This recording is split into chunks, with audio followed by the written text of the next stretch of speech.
தாய் தமிழ் உறவுகளுக்கு வணக்கம். சசிகலாவுக்கு அதிமுகவில் பதவி. சசிகலாவுக்கு அதிமுகவில் பதவி என்ற தலைப்பில் இந்த காணொளியை நாம் காண்கின்றோம். சசிகலா இவர் ஜெயலலிதாவின் நெருங்கிய தோழி ஆவார். ஆனால் அதிமுகவை கைக்குள் கொண்டு வர இவர் போட்ட திட்டங்கள் அனைத்தும் தோல்வியில் அடைந்தன. அவர் சிறைக்கு சென்று மீண்டும் திரும்பி வந்த பொழுது அவர்களை சீந்துவதற்கு கூட ஒரு ஆள் கூட கிடையாது. அவர்களுடைய உறவினர்களே புறக்கணித்து விட்டனர். அதிமுக தொண்டர்கள் யாரும் சசிகலாவை எட்டி கூட பார்க்கவில்லை. அவருடைய உடல்நலம் கூட விசாரிக்கவில்லை. இந்த சூழ்நிலையில் டிடிவி தினகரன், ஓபிஎஸ் இருவரும் சசிகலாவின் ஆதரவை பெற துடித்தனர். ஆனால் சசிகலா தன்னுடைய ஆதரவை எடப்பாடிக்கு தெரிவித்து விட்டார்.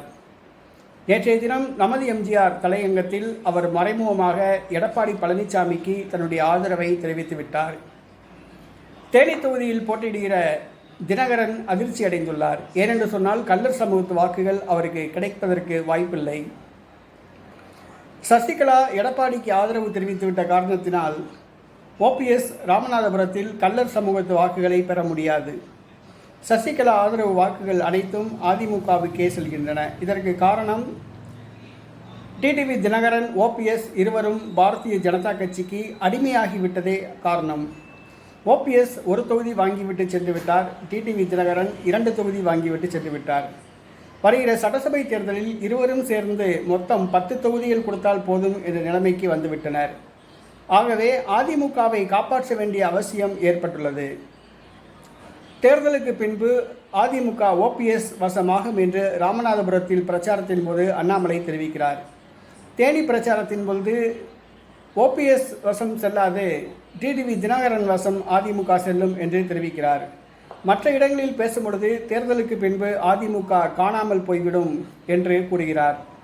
ஆகவே சசிகலா அண்ணாமலையின் பேச்சால் பாரதிய ஜனதா கட்சியின் அணுகுமுறையால் அதிர்ச்சி அடைந்துள்ளார். இருவரையும் நம்பினால் அதிமுக காணாமல் போய்விடும். அதிமுகவை காப்பாற்ற வேண்டிய அவசியம் உள்ளது என்பதை அவர் உணர்ந்துள்ளார். தற்பொழுது அதிமுகவை வழிநடத்தி கொண்டிருக்கும் எடப்பாடி பழனிசாமிக்கு தன்னுடைய ஆதரவை தெரிவித்துள்ளார்.